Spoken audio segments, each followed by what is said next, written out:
एक बार नारद जी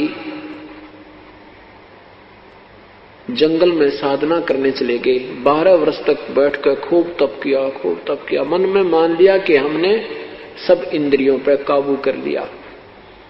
अब जंगल में आदमी अकेला रहे, वृक्ष दिखे, पत्ते घास फूस खावे, आप पे यू मन बकवाद करने तो चुप हो जाता है, यू दड़ मार जा, ये बिल्कुल दुबक जाता है और फिर ज्यों का त्यों तैयार हो जाता है। ये अनजान ऋषियों को ज्ञान नहीं था। 12 वर्ष के बाद नारद जी आए। ब्रह्मा, विष्णु और महेश जी ये तीनों भाई हैं। बड़े ब्रह्मा जी, बीच के विष्णु और छोटे भगवान शिव। तो नारद जी जो ब्रह्मा जी के पुत्र हैं, महर्षि नारद जो है विष्णु जी के पास गए।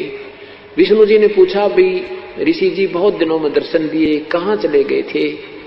नारद जी ने कहा कि प्रभु मैं 12 वर्ष तक जंगल में साधना करके आया हूँ और मैंने अपनी इंद्रियों पर काबू पा लिया है। अब मैं माया के और इंद्रियों पर काबू कर लेंगे तो ये संसार में उत्पत्ति कैसे होगी, 1 लाख जीव तू कैसे खाएगा? तो इसका नियम है कि bud the evil cut the evil in the bud, यानी बुराई को यानी स्टार्ट में ही काट दे। तो इसने विष्णु जी के मन में प्रेरणा कर दी कि यू बढ़ांडी पाक गया नारद जी, ये कहता मन इंद्रियां सारी काबू कर ली, चल इसको ठीक करते हैं। तो उधर से क्या हुआ कि नारद जी मिलकर चल पड़े, वहां से जा रहे हैं, उधर से विष्णु जी पीछे से आ रहे हैं। नारद जी ने पूछा, कहां जा रहे हो प्रभु? हाँ, कहां जा रहे हो प्रभु? कि भाई मैं इधर जाना है, इस लोक में घूम के आऊंगा, आप चलोगे मेरे साथ? नारद जी कहने लगे, मैं तो थाली हूं, आपके साथ ही चल पड़ता हूं, आपकी आज्ञा हो तो। विष्णु जी कहने लगे, आ जाओ मेरे साथ आ जाओ। तो चलते चलते एक दरिया के साथ जा रहे हैं, दरिया के साथ साथ चल रहे हैं। तो नारद जी से कहा विष्णु जी ने कि ऋषि जी आप खड़े रहो, मैं पानी पी कर आता हूं। विष्णु जी ने कहा, नारद जी ने कहा, नहीं महाराज, मैं आपके लिए पानी यहीं लाता हूं, आप यहां रुको और मैं आपका सेवक हूं। तो भगवान विष्णु ने कहा कि नारद जी पहले स्नान करना दरिया में, फिर पानी लाना।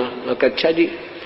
अब नारद जी ने जो ही स्नान करने के लिए डुबकी लगाई दरिया में, तो उसके एक सुंदर लड़की बन गया, एक सुंदर लड़की रूप बन गया नारद जी का। उधर से उसी नगरी का एक राजा टहलने के लिए आया, वह सुंदर लड़की देखी। राजा ने पूछा, कन्या तू कौन है, कहां से आई है, क्या तेरा नाम है, कौन तेरा गांव है?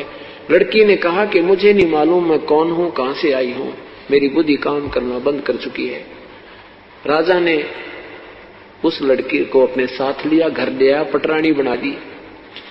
कहते हैं 72 संतान हुई उसके, और फुल्ली नहीं समावे, पोते और पोती हो गए, ठाठ हो गए, और फिर फुल्ली नहीं समावे, और खूब मेरे तो बढ़िया कोई नहीं, मेरी इतनी संतान है। फिर क्या होता, उस राजा का किसी दूसरे राजा से युद्ध हो जाता है और उस राजा ने पूरे के पूरे परिवार का विनाश कर दिया। उसके पुत्र भी मारे गए, युद्ध में गए थे, राजा भी मर गया, कोई शेष नहीं बचा। वो बुढ़िया हो रही थी, वो नारद से बड़ी औरत।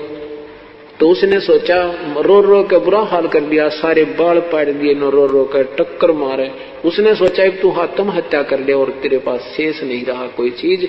तो वो बुढ़िया जो नारद बुढ़िया बनी थी, जाके उस दरिया में सुसाइड करना चाहा, आत्महत्या करने के लिए छलांग लगाई, तो ऊपर एकदम नारायण और नारद बना दिया, नारायण नारायण करता हुआ बाहर आया। उधर से भगवान खड़े खड़े मुस्कुरा रहे हैं। विष्णु जी कहते हैं, अरे नारद बहुत देर लगा दी, मैं तो बहुत प्यास लगी है, जरा पानी ला, शीघ्र ला।